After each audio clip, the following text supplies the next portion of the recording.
Ashama hordoftoota Diidaa Tube akkam fayyaa jirtanii nagaa jirtanii nageenyi waaqayyo bakkuma jirtanitti isin bira gabu jechaa ta'u jechuudha. Qophii kiyya har'aatti wanta haaraan isin fidee dhufe wanti haaraan kun maalidha? Hojii daldala isa dhuunfaa ta'e osoo hin qacaramin osoo hojii mootummaa osoo hin ta'in jechuudha. Hojii kee kan dhuunfaa hojjechuudhaaf qabxiilee 8 beekuu qabda. Qabxiilee 8 kana yoo beektan isin fayyada, yoo beektan bakka guddaa geessan jechuudha. Kanaafuu isin hundu qalbiidhaan sagantaa kiyya har'aa kanarratti qalbiidhaan akka na dhaggeeffattan isin jedha. Sanaan duratti warreen haga ammaatti na deeggaraa jirtan baay'ee isin galateeffadha. Galata guddaa argadha. Horaa bulaa isin jedha. Warreen haga ammaatti immoo anaaf maatii hin taane subscribe naaf godhaatu, share akkasumas like naaf godhaatu akka na jajjabeessitan akka na deeggartan isin jedha. Tole ka hojii daldalaa isa dhuunfaa banachuudhaaf yookaan immoo hojjechuudhaaf qabxiilee 8 isinitti meetoo dursa achiin booda tokkoon isinitti jechuudha. Tokkoffaa hojii dhuunfaa jalqabuudhaaf inni tokkoffaa ati beekuu qabdu wanta hojjechuu jaalattu yaada hojii yookaan immoo isa ingiliffaatiin business idea yookaan immoo isa oromiffaan yaada daldalaa murteessuu qabda. Maal jechuu qabna? Wanta hojjechuu jaalattu san yaaduu qabda. Osoo hojiitti hin jalqabin, osoo hojiitti hin seeniin dura yaaduu qabda.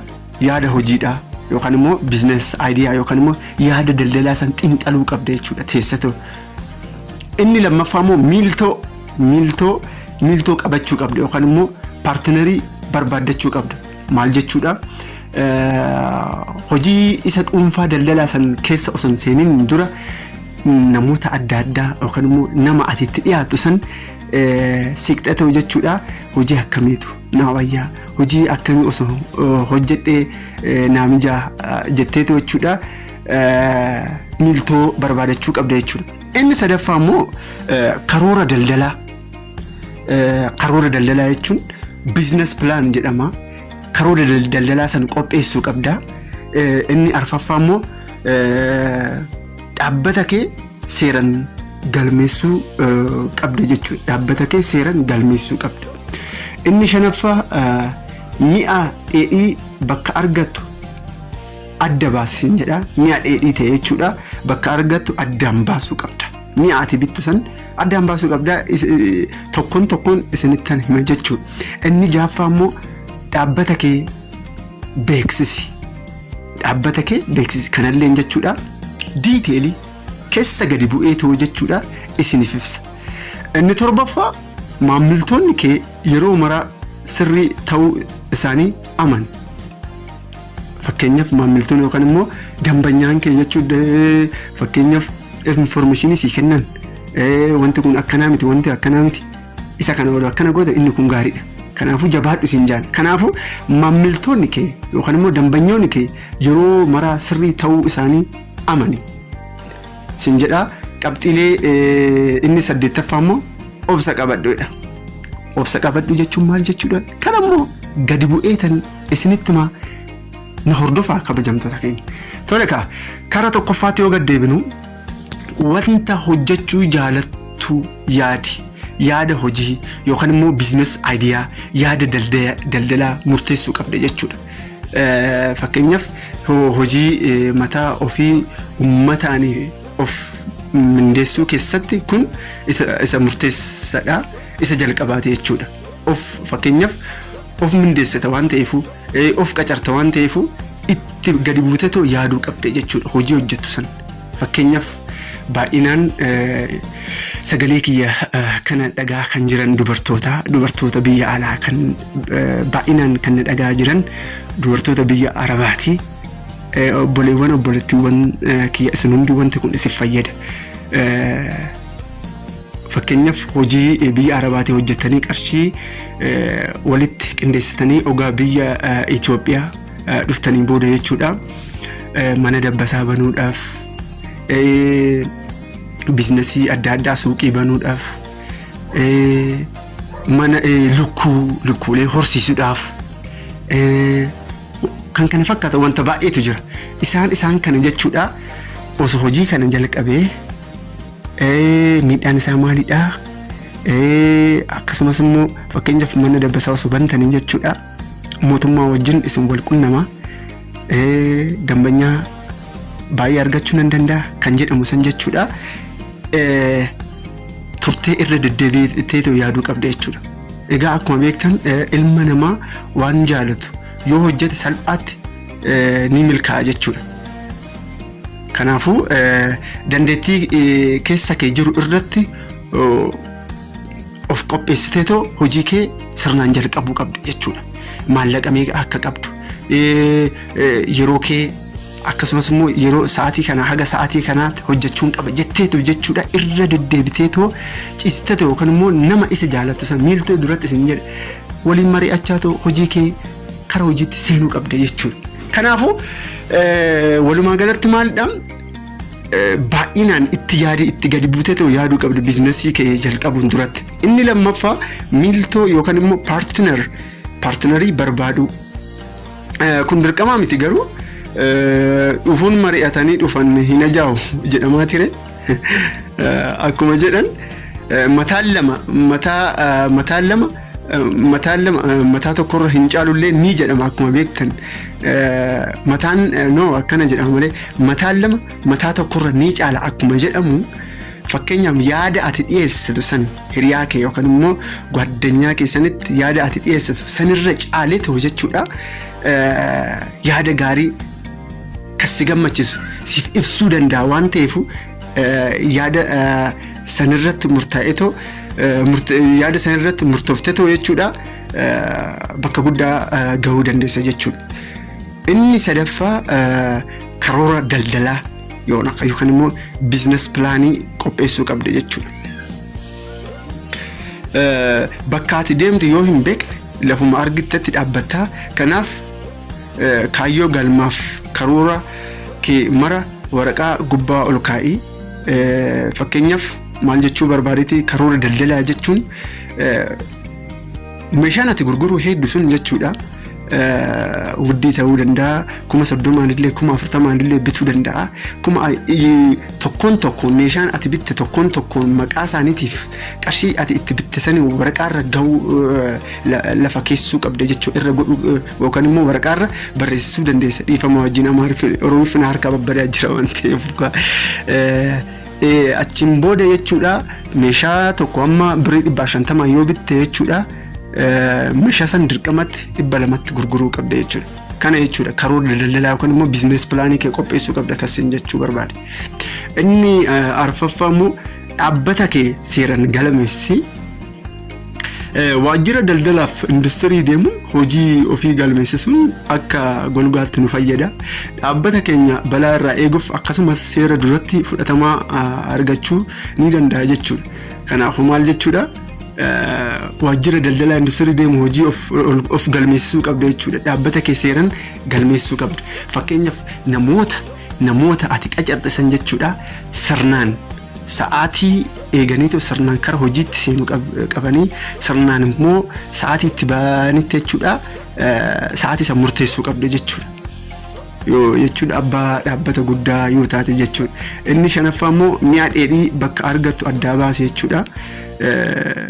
Maal jechuudha meeshaalee dheedhiif kanneen biroo si barbaachisan qulqullina baasii xiqqoon kanneen dhiyeessan qoradhu.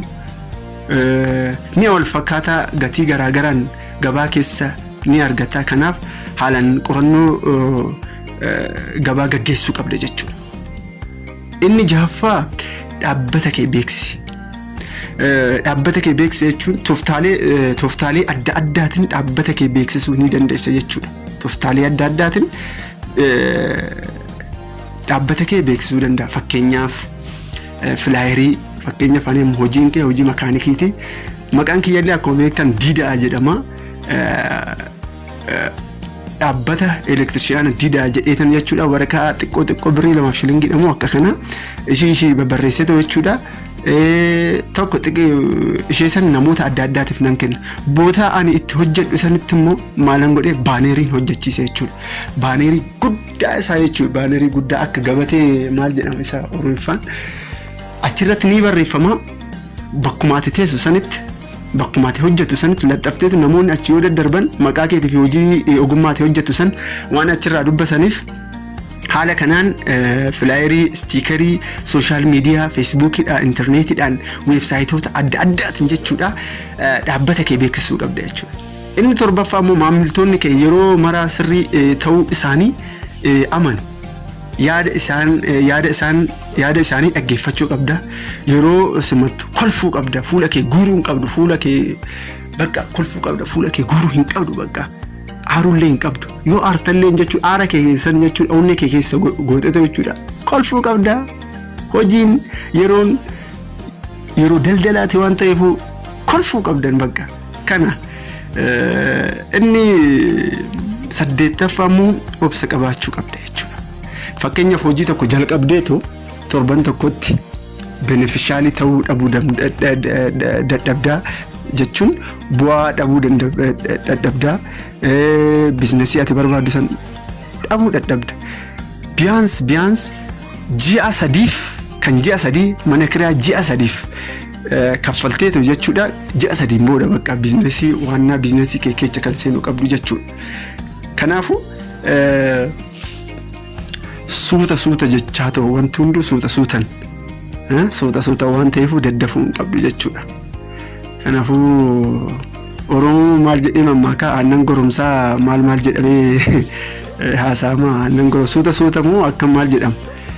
Kanaafuu suuta wanti hunduu waan ta'eef isin hunduu hojii biizines pilaanii tokko yoo jalqabdan qarshii gahaa ta'e qarshii gahaa ta'e qabaataniitu jechuudha. Dhiifama waliin bilbilli kun qarshii gahaa ta'e qabaataniitu biizinesii keessa seentaniitu akkuma isiniin jedhe jechuudha. Akkuma isiniin jedhe wanta hojjechuu jaalattu san yaaduu qabda tokkoffaa. Isa lammaffaa immoo namoota kinoo wajjin mari'achuu qabda. Inni sadaffaa karoora daldalaa biizinesii san addaan babbaasuu qabda. Maal hojjechuun qaba jetteetu jechuudha. Inni arfaffaa immoo dhaabbata kee seeraan galmeessuu qabda. Yeroodhaan galtee yeroon bahuu qabda. Inni shanaffaa immoo mi'a dheedhii bakka argattu addaan baasuu qabda. Gabaa keessa deemtee sirchii gochuu qabda. Inni jahaffaa immoo dhaabbata kee beeksisuu qabda. Flyeriidhaan, stiikeriidhaan, baaneriidhaan, sooshaal miidiyaa kan akka feesbuukii, telegiraamii, waatsaappiidhaan, weebsaayitii adda addaatiin beeksisuu qabda. Inni torbaffaa immoo maamiltoonni kee yeroo maraa sirrii ta'uu isaanii amanuu qabda. Loluu, arrabsuu yookaan immoo aaruu fuula kee guuruu hin qabdu jechuudha bakka. 8ffaan immoo obsa qabaachuu qabda. Biizinasii sun amma dhufutti jechuudha. Hojiin hin jiru jetteetu ji'a tokko jalqabdee ji'a tokkotti kan cufte yoo taatu macheem hin guddatu gaddeenta malee jechuudha.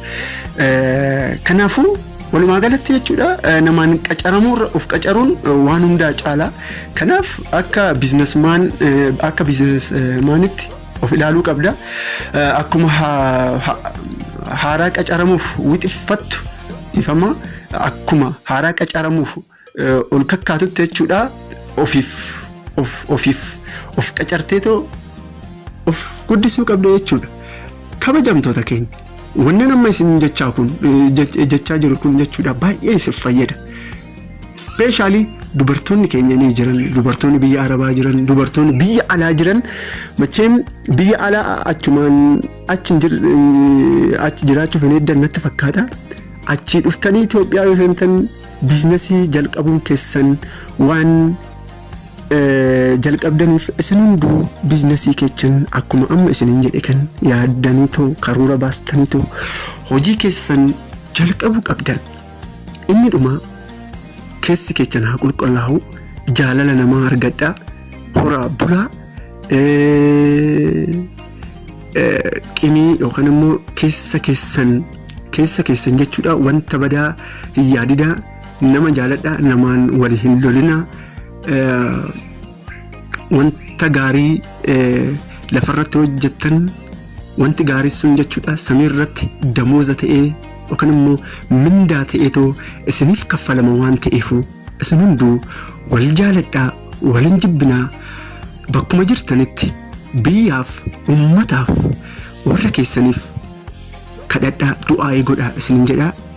Inni kun gorsa kiyya gorsa isa addaatu waan ta'eef akkasumas immoo warreen haga ammaatti maatii naaf hin taane maatii naa ta'atoo sheerii naa gochaatoo na gargaaraa na deeggaraa maatii kiyya Oromoowwan koo isinin jedhaa torban gaarii isiniif haa ta'u horaa bulaa isinin jedhaa nagaan jedhaa kabajamtoota kiyya.